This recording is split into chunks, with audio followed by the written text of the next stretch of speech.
The world laughed when Old Dirty Bastard crashed the Grammys. To the public, he was the unpredictable wild card of the Wu-Tang Clan, a hip-hop jester thriving in absolute chaos.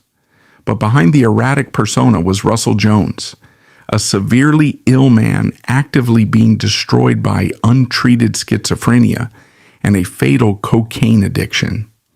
This is the unvarnished truth of how the music industry monetized his breakdown, working him relentlessly until he dropped dead on the studio floor.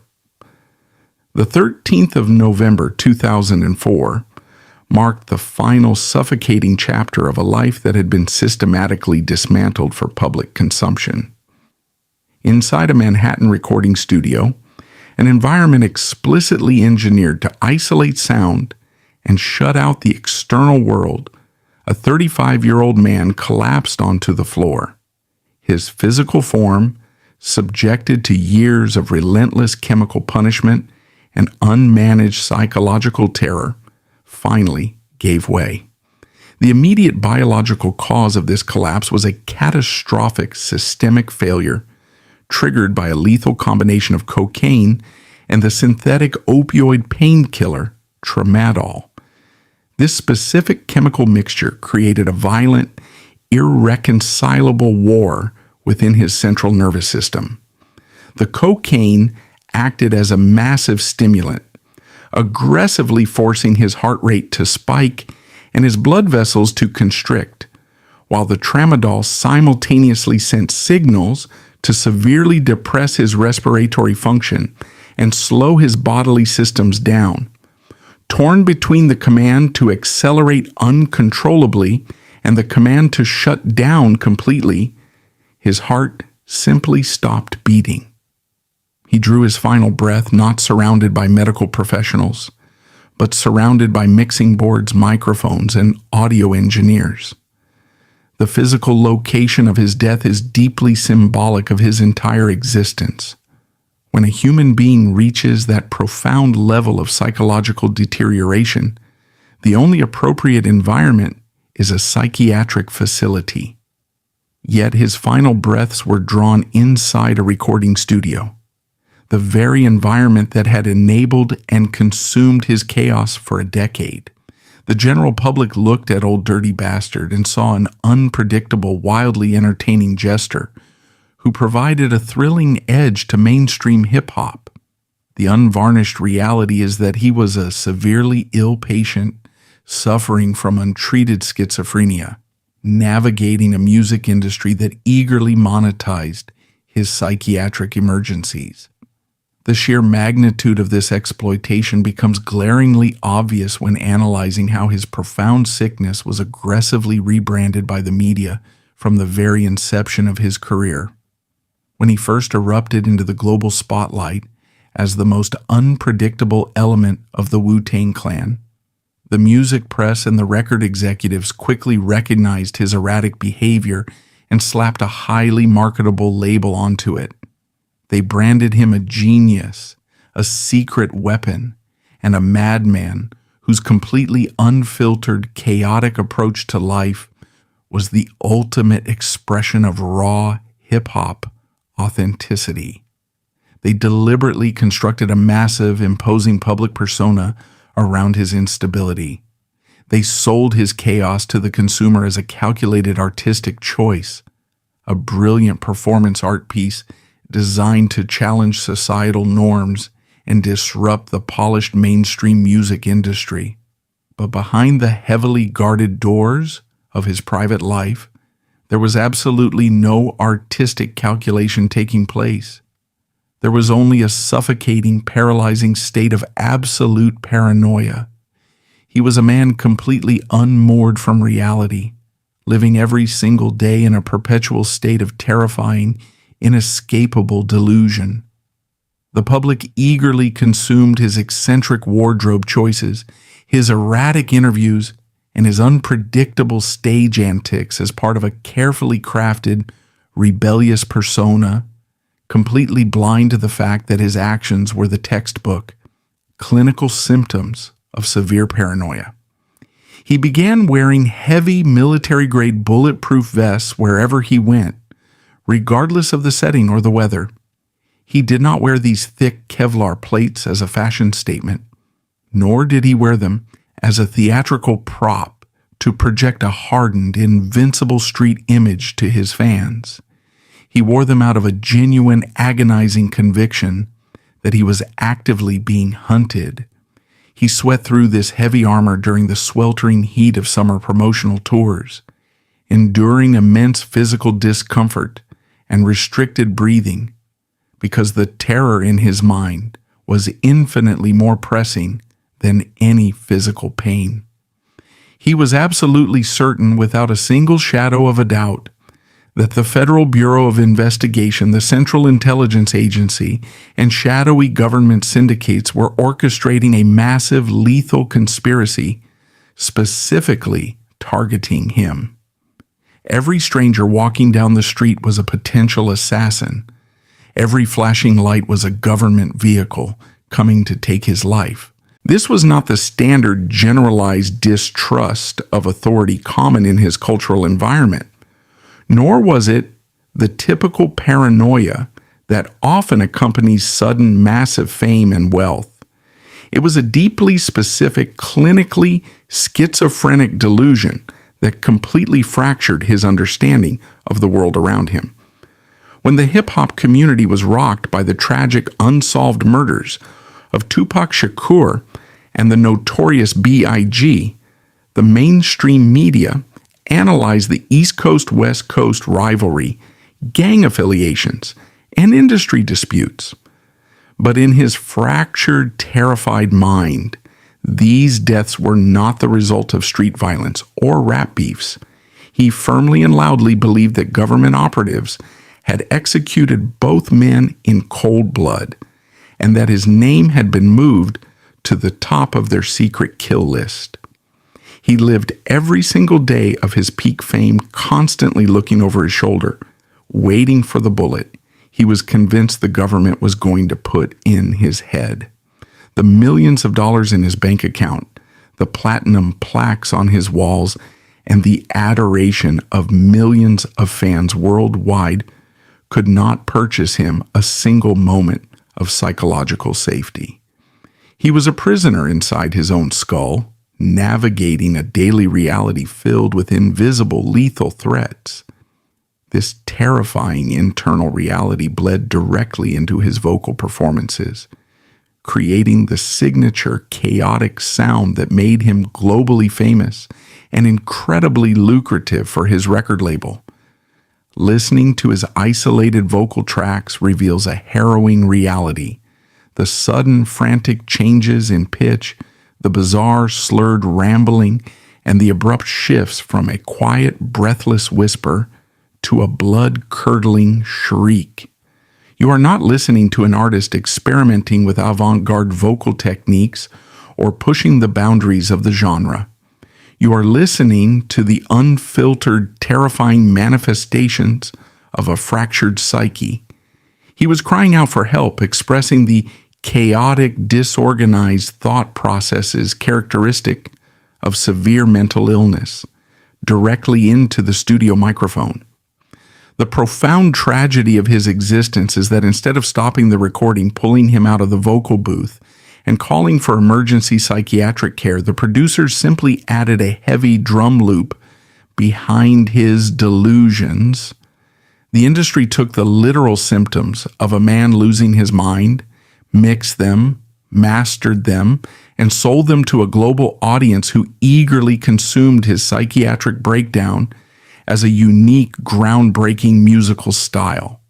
He was trapped in a nightmare of his own mind, and the entire world was dancing to the soundtrack of his suffering, completely oblivious to the fact that his greatest hits were actually his most desperate cries for a rescue that would never come. The complicity of the media in this tragic, highly publicized deterioration extended far beyond a simple failure to intervene or a passive tolerance of his profound psychological distress. The television networks and music publications did not merely look the other way while his mind collapsed. They actively weaponized his illness, transforming his severe manic episodes into highly lucrative, globally broadcasted entertainment. The absolute peak of this grotesque media exploitation, an event that would permanently alter the trajectory of his public image and his personal reality, occurred when a major television network decided to document what should have been a private, deeply concerning manifestation of a completely fractured cognitive state. MTV, the dominant cultural force of the era, engineered a spectacle that would forever cement his legacy, not as a suffering patient in desperate need of a psychiatric hold, but as the ultimate rebellious caricature of the American welfare system. The network dispatched a full camera crew to follow him, as he hired a luxurious stretched limousine to transport himself and his young children to a local social services office in Brooklyn. His stated objective on camera was to publicly collect a routine state welfare check amounting to $375, alongside a booklet of government-issued food stamps. To the untrained eye, and certainly to the millions of television viewers who tuned in to watch this spectacle unfold on their screens, this appeared to be a hilarious, brazen act of anti-establishment defiance. The audience laughed uproariously at the sheer audacity of a famous rapper, a man they perceived to be wealthy beyond measure, shamelessly exploiting a government safety net designed for the truly destitute.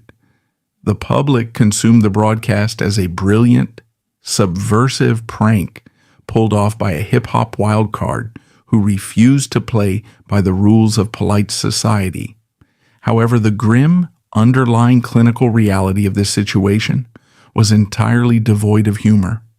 At the exact moment he was stepping out of that elongated limousine to claim state assistance, he had just recently received a massive $45,000 cash advance from his record label. A neurologically healthy individual possessing that level of sudden liquid wealth does not inherently desire to subject themselves to the grueling, bureaucratic humiliation of a crowded welfare office for a negligible sum of money. This was not an act of calculated financial greed, nor was it a clever, satirical performance art piece designed to critique the systemic flaws of American capitalism. It was the impulsive, entirely uninhibited behavior of a man whose central nervous system was in a state of absolute chaos. His cognitive function, his ability to plan, and his impulse control were so severely impaired by his untreated schizophrenia and his rapidly escalating narcotic use that he was fundamentally incapable of grasping the absurdity, the optics, and the inherent danger of his own actions. The disease had completely eroded his executive function, leaving him operating on fractured impulses and distorted logic. He was a man drowning in a sea of terrifying delusions and chemical dependency, simply following a chaotic thought pattern that made perfect sense within the confines of his own damaged brain, but was completely disconnected from objective reality. The television network executives and the field producers operating the cameras were acutely aware of his volatile, unpredictable state. They spent hours with him, witnessing his erratic speech, his lack of focus, and his clear detachment from reality. Yet they eagerly provided the cameras, the platform, and the highly stylized editorial framing to present his psychiatric episode as a hit comedy segment. They funded the absurdity, capturing every angle of his descent into public humiliation. They essentially stripped a severely ill black man of his fundamental human dignity, reducing his complex, painful medical crisis to a modern-day minstrel show for the amusement of a global audience. The industry's protective bubble did not exist to shield him from harm.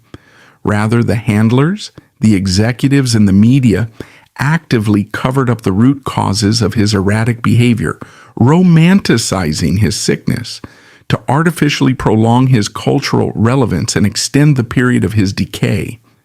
They effectively built a soundproof wall around his suffering, ensuring that the public only heard the entertaining punchlines and never the desperate, agonizing cries for medical intervention. The network monetized his lack of impulse control, completely indifferent to the catastrophic consequences this broadcast would soon unleash upon his already fragile existence and the broader cultural conversation. The timing of this broadcast was a perfect catastrophic storm. In 1995, the United States was in the midst of a fierce political battle over welfare reform.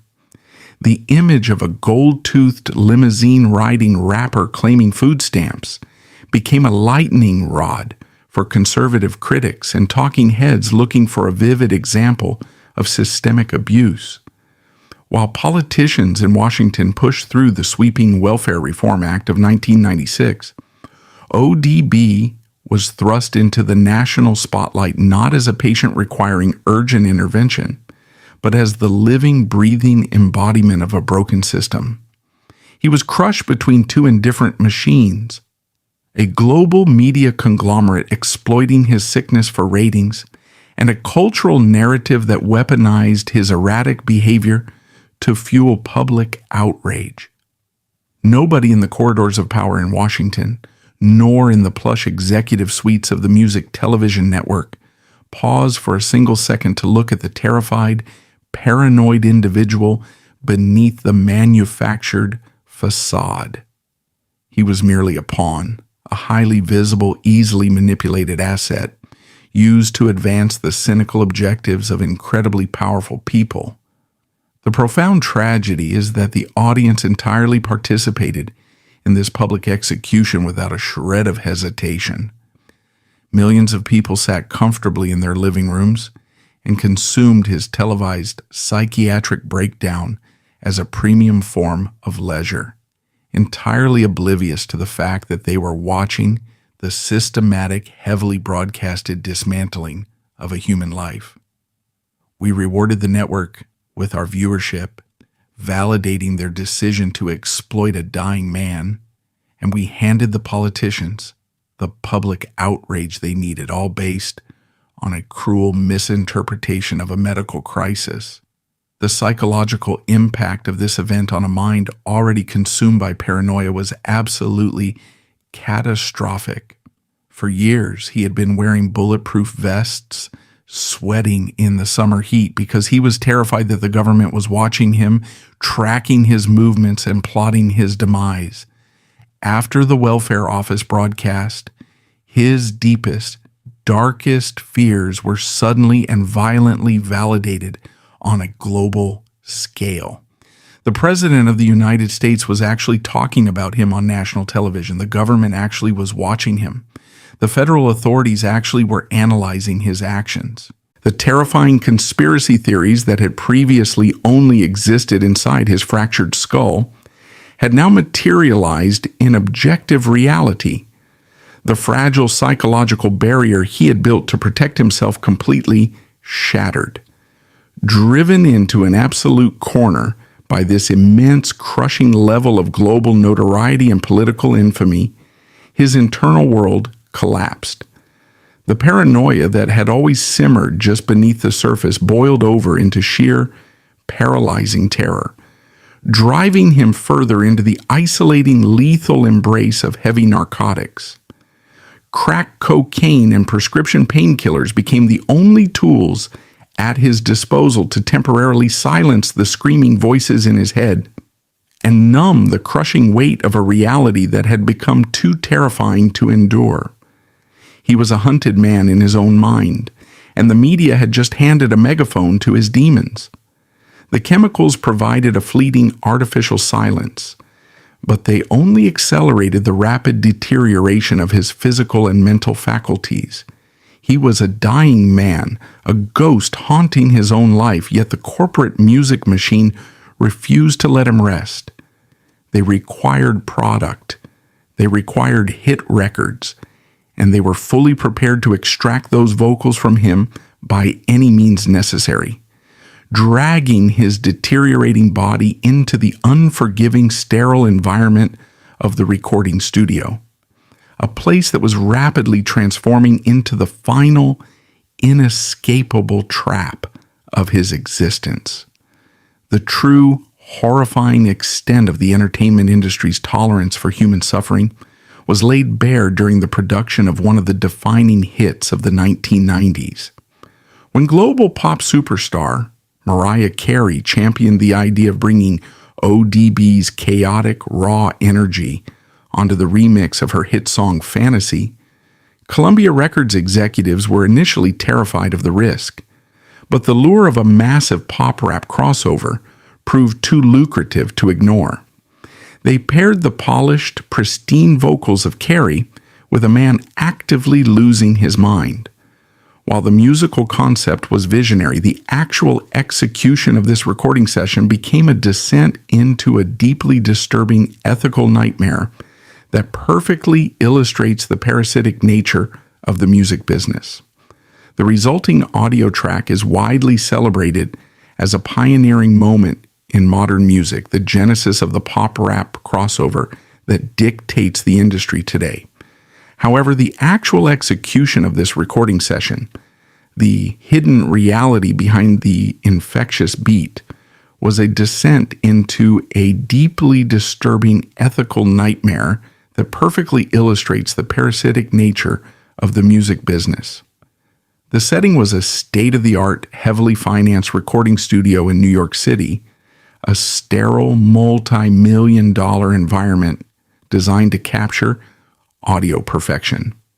The producers and sound engineers, highly paid professionals accustomed to working with the elite echelon of global pop royalty, were forced to intersect with the grim, unvarnished reality of severe street-level addiction. When he finally arrived at the studio for the scheduled vocal session, he was over 3 hours late. Punctuality is rarely expected in the upper tiers of the music industry, but his delay was not the result of a busy schedule or a diva-like power play. It was the common chaotic byproduct of a man whose internal biological clock and spatial awareness had been completely shattered by heavy chronic narcotic use. He did not walk through the studio doors as a confident, swaggering rap star ready to deliver a legendary performance. He stumbled into the pristine environment in a state of absolute terrifying disarray, a walking medical emergency that the executives willfully chose to ignore. He was heavily intoxicated, visibly unraveling, and completely detached from the professional reality of the situation. The physical manifestation of his psychological decay was impossible to ignore, presenting a stark, horrifying contrast to the sterile pop environment he had just entered. His physical hygiene had deteriorated to a point that signaled a profound, clinical collapse of his executive functioning. Severe depression, untreated schizophrenia, and crippling addiction routinely rob patients of the basic human capacity to care for their own bodies.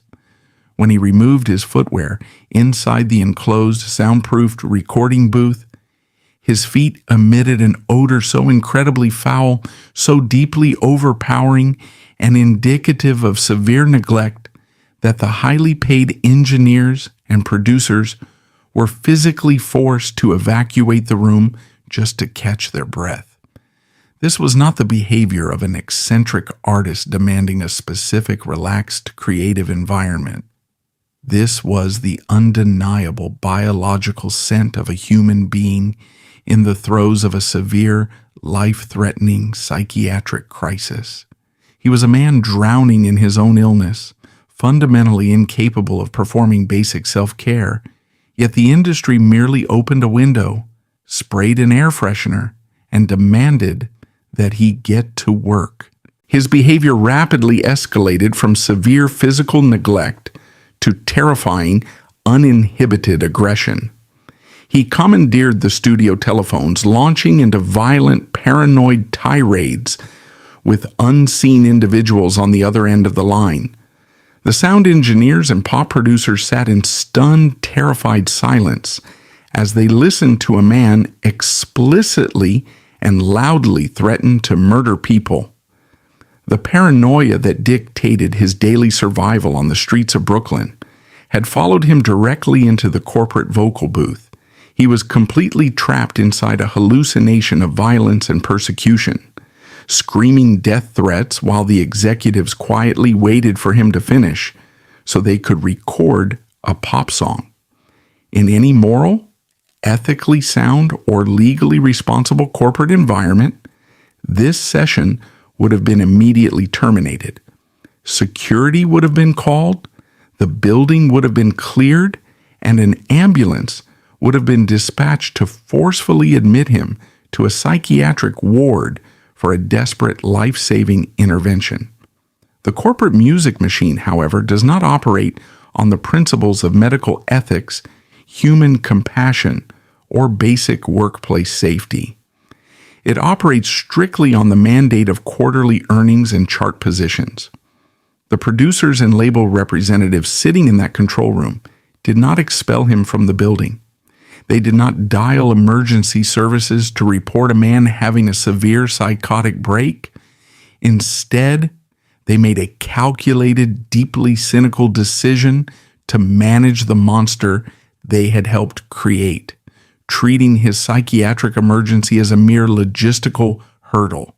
He refused to step in front of the microphone or record a single syllable until the producers met a set of erratic, impulsive demands.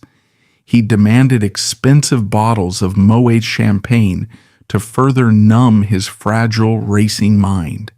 And he demanded that they physically hand him $15,000 in cold, hard cash right there in the studio. He essentially held his own vocal performance hostage, driven by the immediate, desperate gratification required by his addiction. Rather than recognizing this as the tragic extortion of a dying addict, the label representatives simply reached for their corporate expense accounts.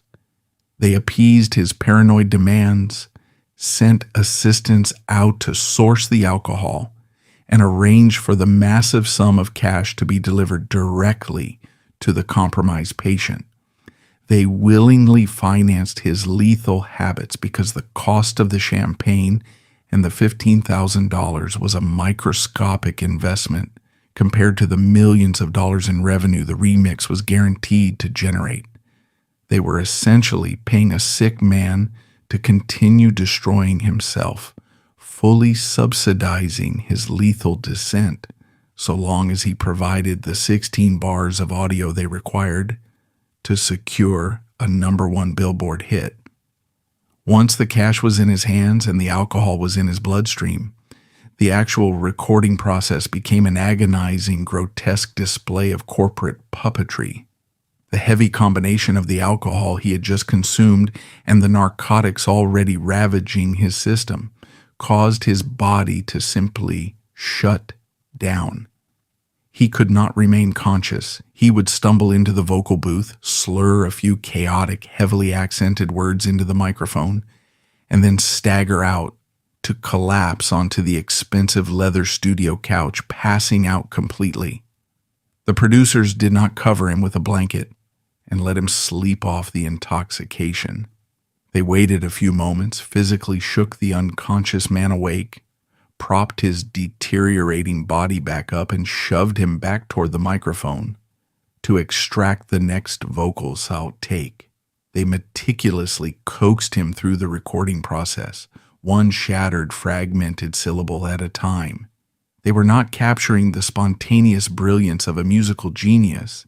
They were literally harvesting the final agonizing breaths of a dying man. They treated him not as a human being experiencing a catastrophic medical failure, but as a broken vending machine that simply needed to be kicked and shaken until the desired product fell out. They patched together his slurred, half-conscious ramblings in the editing room, using expensive digital software to align his chaotic vocals with the pristine pop instrumental. When the song was finally released, it became a massive, unprecedented global phenomenon, dominating the radio airwaves and generating a staggering amount of wealth for the executives, the producers, and the pop star. The remix fundamentally changed the trajectory of the music industry, but it also delivered a chilling, irreversible lesson to the corporate handlers managing his career. The massive financial triumph of that recording session validated their absolute worst, most predatory instincts. The industry learned that they never needed to cure him. They realized that his profound suffering, his paranoia, his addiction, and his physical decay were not obstacles to his success. They were the very ingredients of it. They learned that they could comfortably ignore the horrifying stench of his rotting physical health. They could appease his terrifying, violent delusions with cash and liquor, and they could literally drag his unconscious body to a microphone, and the public would still eagerly consume the final product. The recording of that specific song proved that his health was entirely irrelevant to his market value. The executives walked away from that studio session with a platinum record and a terrifying realization. They could push this man to the absolute fatal limits of his biology, and the world would simply applaud the music, ensuring that the slaughterhouse doors would remain wide open for the rest of his agonizing life.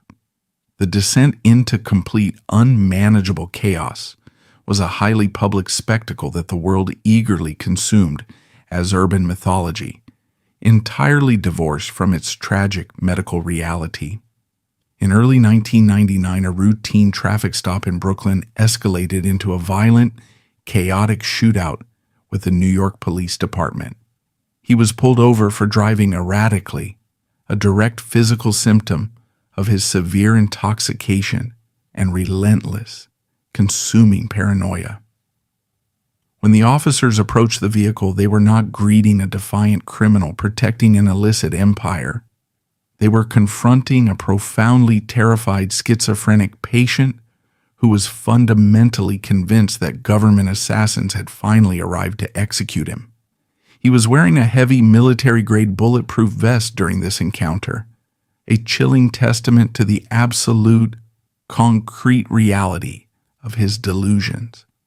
He wore this armor not to project a hardened criminal image to the public, but because his diseased mind demanded it for basic daily survival. The media rapidly seized upon the ensuing gunfire, spinning the narrative into a sensationalized tale of a rogue rapper engaging in a street-level war with the authorities.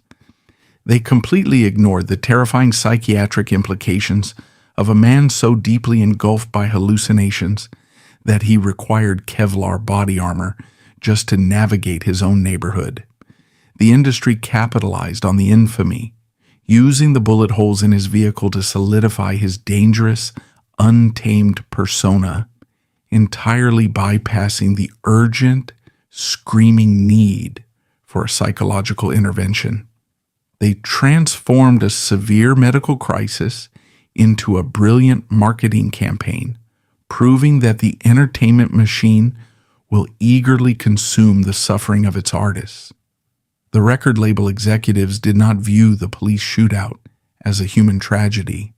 They viewed it as a massive influx of free, highly effective promotional material for his upcoming commercial projects.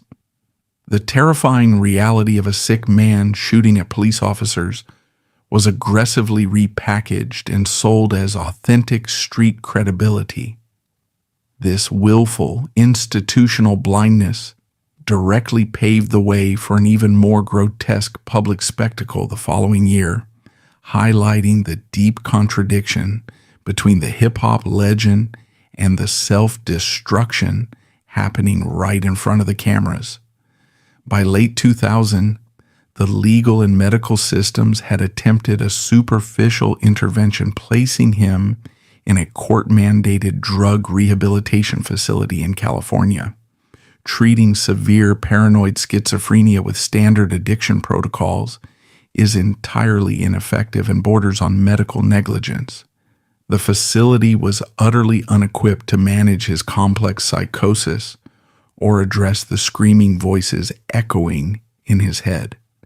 Driven by the suffocating belief that he was being held captive by the very shadowy forces he feared, he escaped the facility acting on pure survival instinct. He instantly transformed himself into a highly publicized fugitive from justice, triggering a massive manhunt.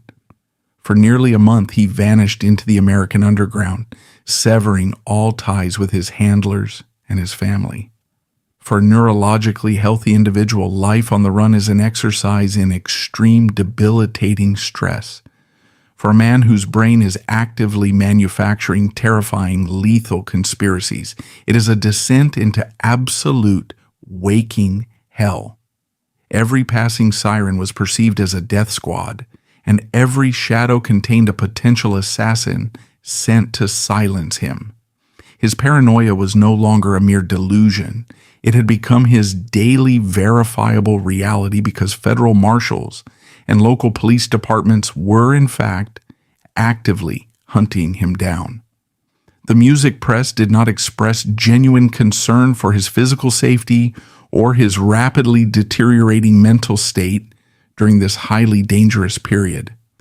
They treated his fugitive status as a thrilling real-life action movie, providing daily updates on his whereabouts as if broadcasting a sporting event. Journalists eagerly reported on rumored sightings and elevated him to the status of an untouchable countercultural folk hero, outsmarting the rigid judicial system. The public was sold the most painful paradox, the celebration of a public legend who was actively failing and dying in his private life. He was freezing on the streets, starving, and rapidly losing his grip on reality.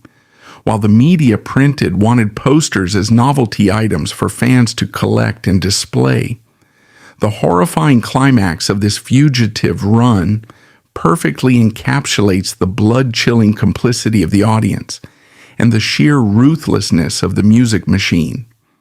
In November of 2000, while actively wanted by the police and federal authorities, his former group hosted a massive, highly publicized record release concert at the Hammerstein Ballroom in New York City.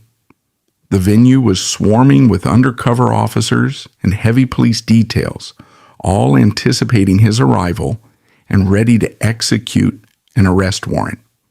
The atmosphere was charged with a morbid curiosity as fans and law enforcement alike waited to see if the fugitive would actually attempt the impossible.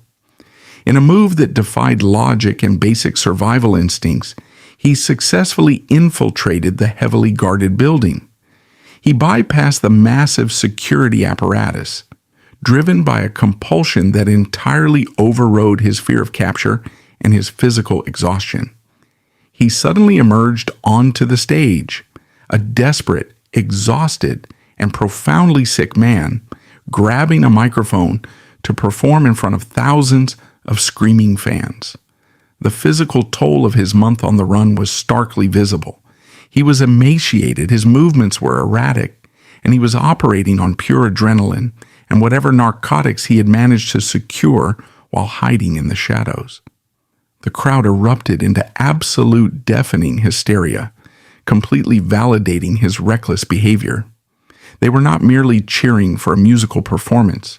They were roaring with approval for a man who was actively destroying his own life for their fleeting amusement. They watched a severely ill patient risk a violent arrest or a fatal police encounter just to deliver a few verses on a stage he had no business being on. The audience witnessed the profound contradiction between the hip-hop legend on stage and the self-destructive reality lurking right behind the fame, yet they chose to demand more. The deafening applause inside that ballroom was the sound of a society entirely disconnected from human empathy, cheering for a dangerous spectacle rather than intervening in a medical crisis. After his brief, chaotic appearance, he vanished back into the cold night, leaving the crowd completely energized and the record executives quietly calculating the immense promotional value of the stunt. The fans flooded out onto the streets of Manhattan, celebrating what they viewed as a legendary moment in music history, completely ignoring the horrific psychological toll it took on the performer. They completely divorced the entertainment value of the concert from the agonizing human cost required to produce it. The industry had successfully trained the consumer to view severe mental illness as a premium form of extreme sports, where the artist puts their life and freedom on the line for a burst of applause. He was eventually captured just days later in Philadelphia, bringing a swift, brutal end to the media's romanticized narrative. The capture was completely devoid of the cinematic glamour the music publications had aggressively projected onto his fugitive run. He was found shivering, exhausted, and completely broken in the parking lot of a fast food restaurant, entirely depleted of his energy and his defiance. The folk hero myth instantly evaporated, leaving behind only the grim reality of a cold prison cell and a severely deteriorated mind that had been pushed past its breaking point. The authorities did not apprehend a criminal mastermind. They collected a shattered psychiatric patient who had simply run out of places to hide in chemical ways to numb his pain. The ultimate tragedy of the Hammerstein Ballroom incident is that the cheers of the audience essentially validated his sickness in the most destructive way possible. The world loudly told him that his paranoia was highly entertaining, that his self-destruction was legendary, and that his untreated schizophrenia was the most valuable asset he possessed. The entertainment machine and the cheering crowds functioned as a singular, indifferent entity that actively encouraged his demise, ensuring his psychological wounds would never heal. We handed a loaded weapon to a man actively experiencing a severe psychotic break, applauded wildly when he pulled the trigger, and then simply walked out of the venue to buy the album, leaving him to bleed out in the dark.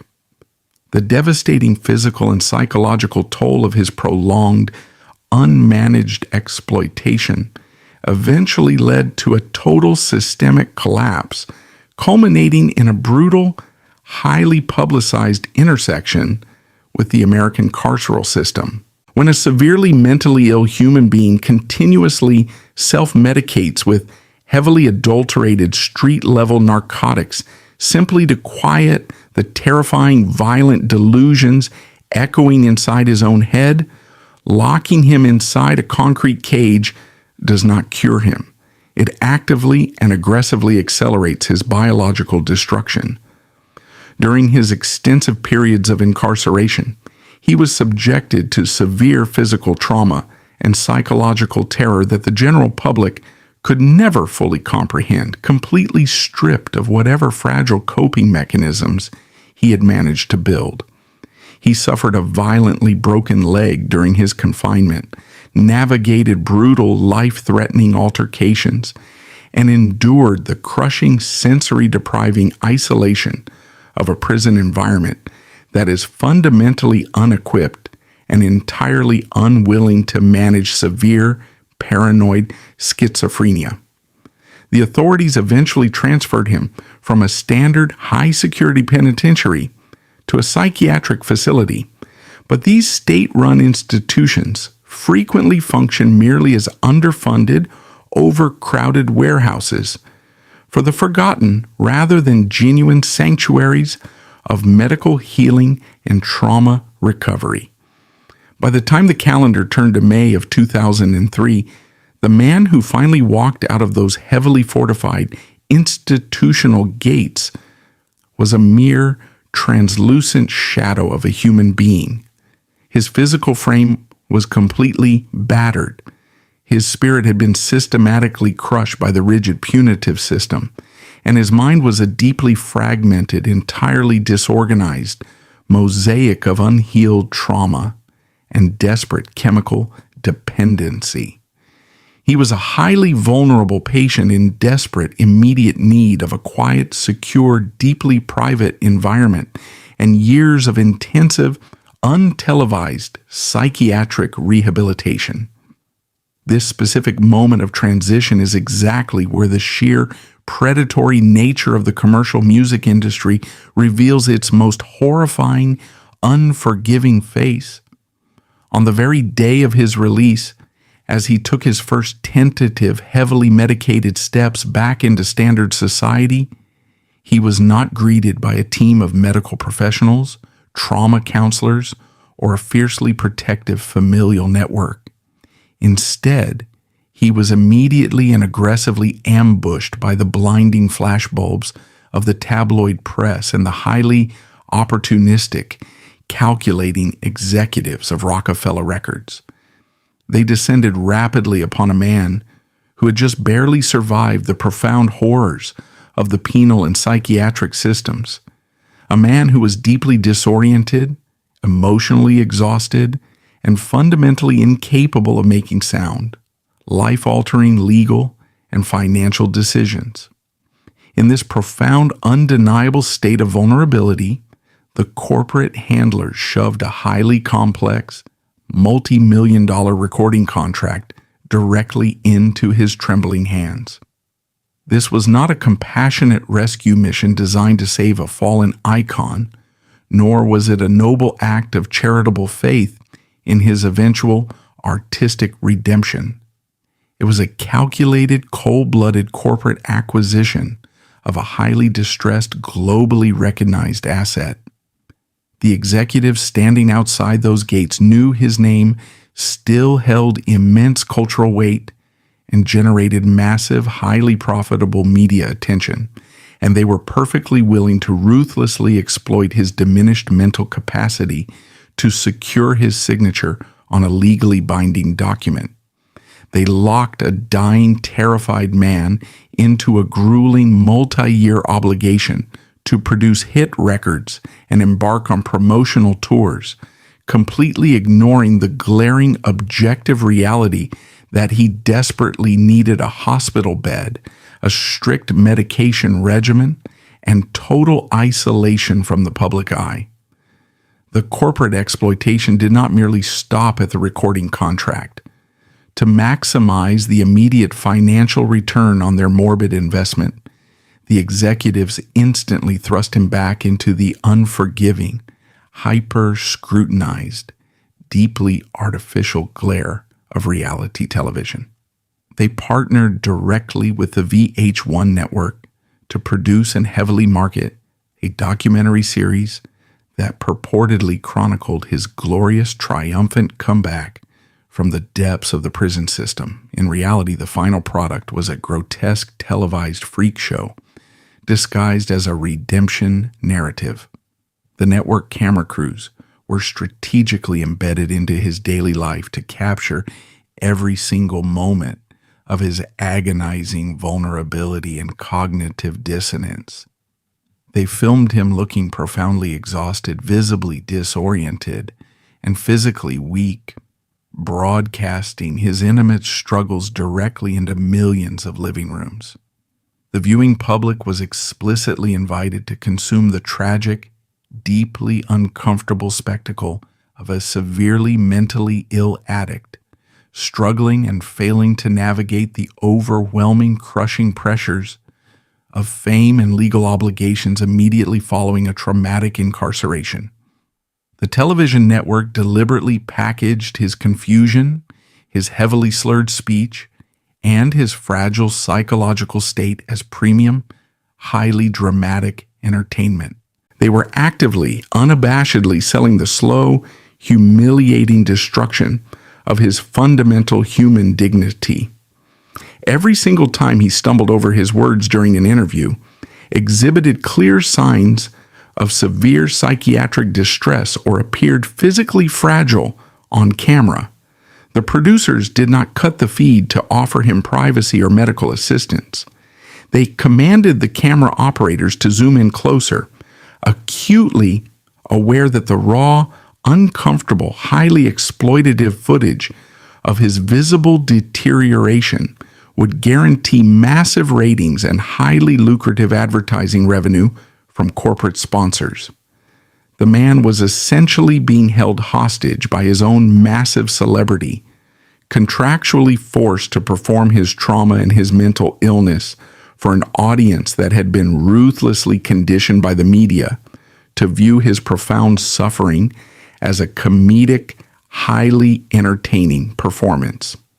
As the relentless, grinding corporate machinery continued to squeeze him for television content, public appearances, and profitable vocal tracks, his incredibly fragile grip on sobriety completely and violently shattered.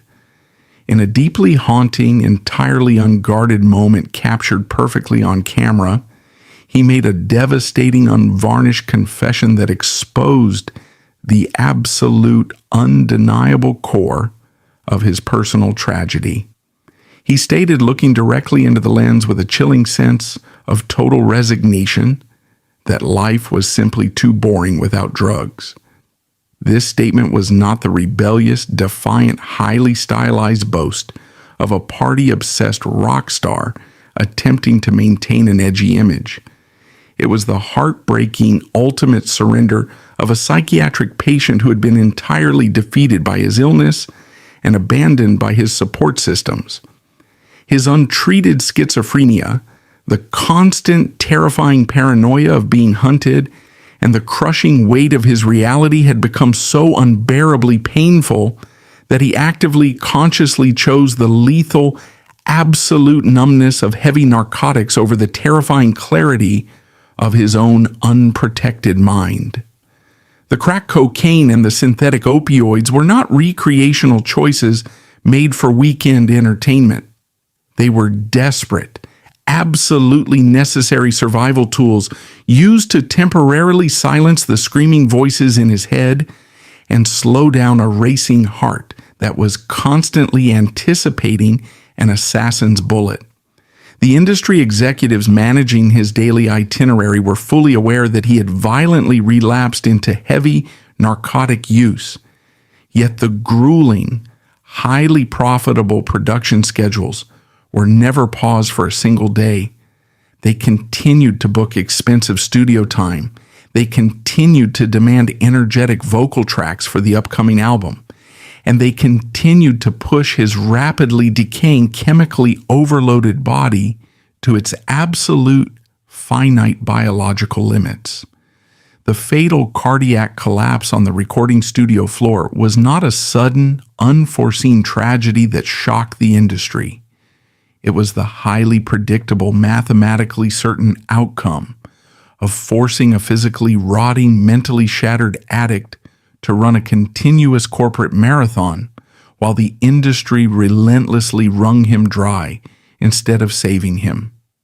When his heart finally surrendered its rhythm and he was pronounced dead, the catastrophic, long-term collateral damage of his entirely unmanaged life immediately exploded into the public view, exposing the devastating human cost of the music industry's negligence. He had been a massive global icon who generated tens of millions of dollars in revenue for corporate entities over a decade. Yet he left behind a personal estate consumed by absolute terrifying chaos. He fathered at least 13 children with multiple different women across the country, definitively answering the devastating question of who is ultimately pulled down, betrayed, and left behind in the destructive wake of such a highly promoted, toxic lifestyle. He left behind a sprawling, entirely fractured family structure, completely devoid of any guaranteed financial security, institutional protection, or paternal guidance. Because his mind had been so severely compromised by deep paranoia and crippling addiction, he had never organized his complex financial affairs, leaving absolutely no clear will or protective legal framework to ensure the survival of his offspring. The immediate, ugly aftermath of his sudden death rapidly devolved into a bitter, highly publicized, incredibly destructive legal war over the remaining financial scraps of his empire, showcasing the true ruined legacy and the ultimate agonizing price of his untamed public persona.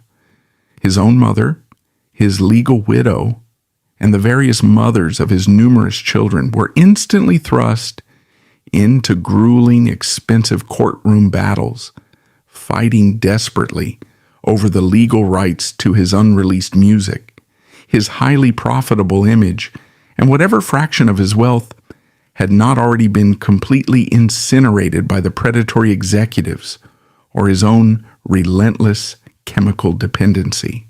The profound generational tragedy of his existence is that the man who possessed the rare, unprecedented earning power to secure massive generational wealth for his bloodline instead left them with a permanent legacy of public litigation, emotional abandonment, and the agonizing, inescapable memory of a father they were forced to share with a ruthless, consuming public that ultimately watched him die. The most chilling, entirely unforgivable chapter of this entire narrative occurred long after the physical body of the man was buried in the ground. The modern music industry, functioning perfectly as an emotionless, highly efficient parasite, definitively proved that it does not require a living, breathing host to continue extracting massive profits. Less than 2 months after his lifeless body was carried out of that Manhattan recording studio on a stretcher, while his young children were still actively processing the trauma of his sudden death, the record label hurriedly cobbled together his unfinished, chaotic, heavily slurred vocal recordings and aggressively released a posthumous album titled Osiris. They did not even possess the basic human decency to allow the dirt to fully settle on his grave before they were actively marketing his final, desperate, chemically altered breaths to the global consumer market.